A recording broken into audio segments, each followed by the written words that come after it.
ఈ రోజుల్లో యవనస్తుల పరిస్థితి ఎలా ఉంటుందంటే, దేవుడు ప్రతి ఒక్కరికి ఒక అందమైన హృదయం ఇస్తే ఆ అందమైన హృదయాన్ని చేతిలో పట్టుకొని తిరుగుతున్నారండి యవనస్తులు.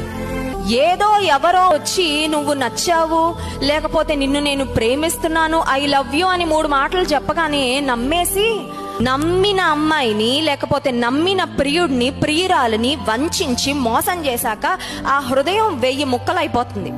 ఈ పగిలిపోయిన హృదయాన్ని తీసుకొని విలవిల్లాడిపోతున్నారు. ఎందుకంటే దట్ పెయిన్ ఇస్ అన్బేరబుల్.